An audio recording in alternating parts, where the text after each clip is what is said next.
If you've been on social media in the past few months, you've no doubt seen the viral video from TikTok with the feta cheese and the tomatoes. I've taken it to a new level by adding more vegetables and chicken. So the first thing that I'm going to do will be to cut the tomatoes.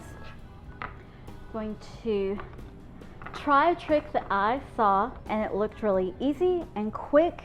So you put them on a lid, you cover it with a matching lid and hold it, and then you use your knife and just saw right through, and you should go right through the middle of all your tomatoes. Woo, that was scary. Okay, and look at that, it did. It cut all the way through all the tomatoes. Now the tomatoes are a huge part of this dish. You want lots of tomatoes, so use the whole 8-ounce thing of tomatoes because you want the juice from the tomatoes. That's what's going to make this nice and saucy with the feta cheese. Now I also have an 8-ounce package of mushrooms. I'm going to throw those in there. I have 2 zucchini. I think I may only cut one of them. And let's just use this as something to throw our trash in. Then I will cut this in half. And then I'm just going to cut little half moons. So nice and easy. Pushing this through and cutting.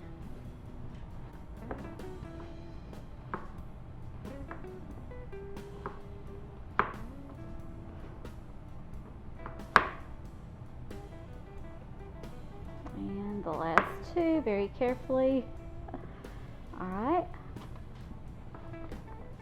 and throw them in too. All right, and you can use whatever mixture of vegetables you like. If you don't like mushrooms, leave them out. If you don't like zucchini, leave it out. Let's add the green pepper. I love the flavor that the green pepper adds to this. Just 1 green pepper.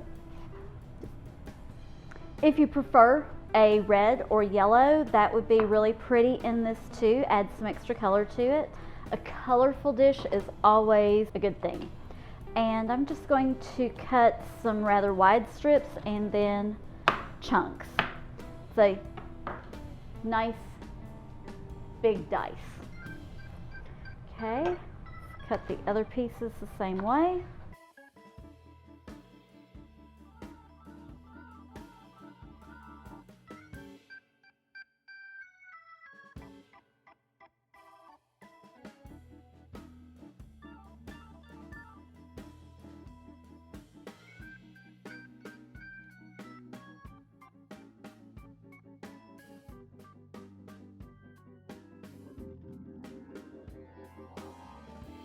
And then I'm just going to sprinkle that across here.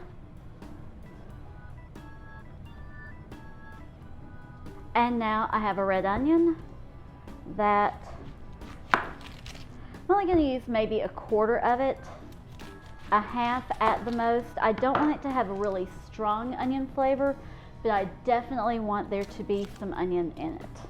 Cut it that way, and then I'll cut this. And I really think just 1/4 of that is going to be sufficient. I'm going to cut nice long strips that way, and then maybe do thirds going this way. There we go. And then sprinkle that over it. Now, hello. Dish of vegetables. All right, now the fun part. Olive oil time. This is a really good extra virgin olive oil, nice and full flavored, fruity, yummy, and good for cooking. I pour about that much over it. Then I have some of the pink Himalayan salt. I'm going to grind that over it. Okay. Then a little bit of black pepper. And grind that up. Shake it all over it. I like it peppery, can you tell? And then I have some Italian herbs that I'm going to, again, grind over it.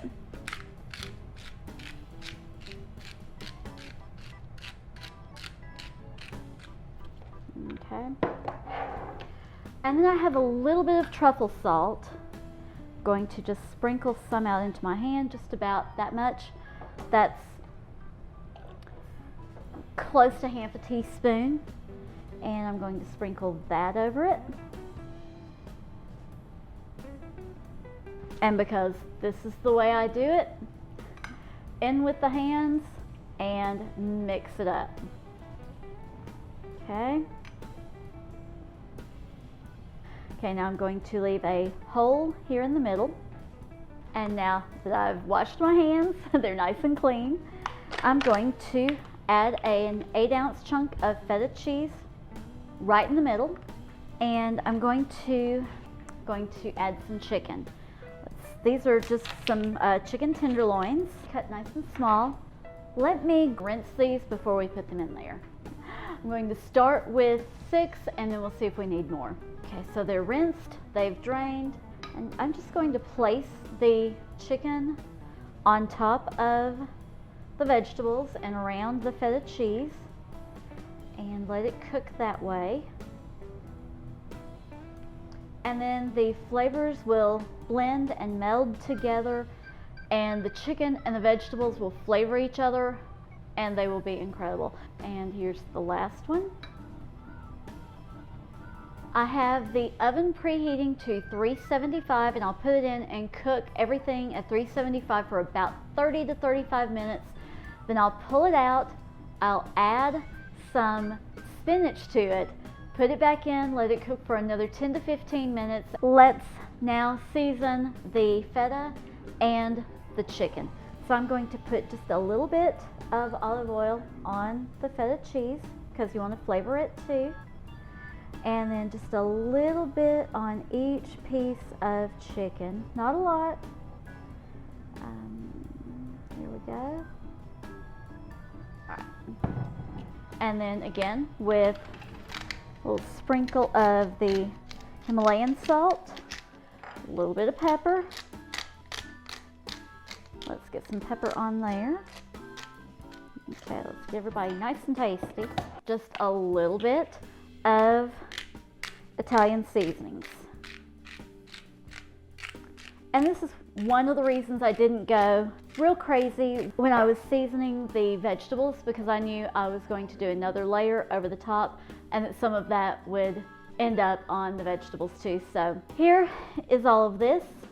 I'm going to put it in the oven and let it cook at 375 for, like I said, 30 to 35 minutes. Now that I have the chicken and the vegetables in the oven cooking, I'm going to start the pasta.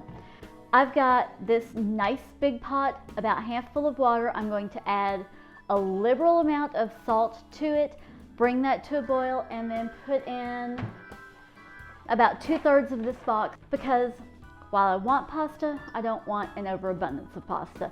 So about 8 ounces of the pasta to cook while the chicken's going. So I'll see you back in about 30 to 35 minutes. Okay, I ended up letting this cook for 35 minutes, and take a look at it. The chicken is done. The feta is starting to get a little bit brown around the edges, and it's starting to come apart, which is exactly what we want. Right now, I'm going to take the chicken out of the vegetables. Okay, the chicken is at 165, so it is done. This is ready to go back once I add a little bit of spinach to it. You always put it in close to the end. So let's add some nice green, yummy, vitamin and mineral filled spinach. Not only does it taste good, it is good for you. And I'm just putting a few handfuls of spinach in here, not an extreme amount, just a little. And I'm going to leave it over the top and just let it cook there. So this will go back in the oven for another 10 to 15 minutes. The pasta is cooking. It's almost finished. So this is up to you. I like to cut my chicken into bite-sized pieces and then mix it in with everything. Or you can leave it in larger pieces and then let everyone just, serve themselves one or two of the larger pieces. Do what makes you and your family happy. We like it mixed in, so that's what I do. Let's just start cutting the chicken into bite-sized pieces and trimming off any fat that you see, fat or skin that you see. There's a piece of skin. Okay.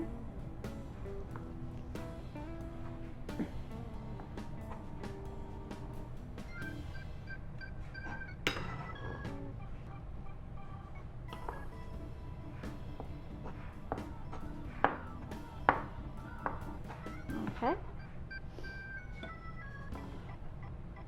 I'll just put this off to the side, waiting for vegetables to come out of the oven and for the pasta to finish cooking. Okay, this is done, and does that not look absolutely fantastic? Just mix the spinach in. Wow. Okay, so let's start mixing the feta cheese in and see how that mixes with the juices from the vegetables, and it makes this wonderful, wonderful sauce. Nice and saucy and tasty. I used a lot of water-filled vegetables. The tomatoes, of course, had a lot of liquid in them. The mushrooms, the zucchini, all had that liquid, so that's helped to make a really lovely sauce. Now, I'm going to add pasta to it. I cooked it al dente. I've let it sit here and wait just a couple of minutes. It's not overcooked, it's just perfect. I'm taking it directly from the hot water, putting it in this. I didn't drain it because sometimes when you make this, your vegetables don't put out quite enough liquid and you need a little extra liquid to make the sauce and to make it come alive and to cover everything. So just in case, I wanted to have the really wonderful starchy water from cooking the pasta to mix with it. The sauce had been too thick. I would have added some of the water. That's why I didn't drain this. I wanted to keep my water. Aren't the bow ties pretty? I just love them. And again, if I didn't mention it, you don't have to use the bow tie pasta. Use the pasta that you like. If you'd rather have spaghetti, you can use penne, you can use macaroni. Whatever pasta you like is the pasta to put in here. I just think the bow ties make it look really pretty and festive, and well, it just makes me happy to have them in here. Adding in the chicken. Stir the chicken in. And with all of this, the sauce does tend to get a little thin, and it's not quite as cheesy. To make up for that, I'm going to sprinkle a little bit of crumbled feta across the top of it in just a moment, but first I want to taste it and make sure I don't need to adjust the seasonings, add a little more salt or a little more pepper, anything like that. But we'll find out how it tastes. Oh yeah, I need some tomato. There's some tomato too. Whoop. Have a little bit of everything except a piece of onion, and I don't know where the onion is, so.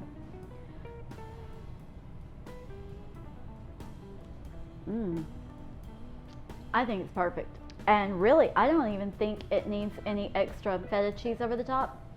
This is cheesy enough. I will have that at the table if anyone wants to cheese theirs a little bit more, but I'm serving this as is. It is perfect. No need to add anything else.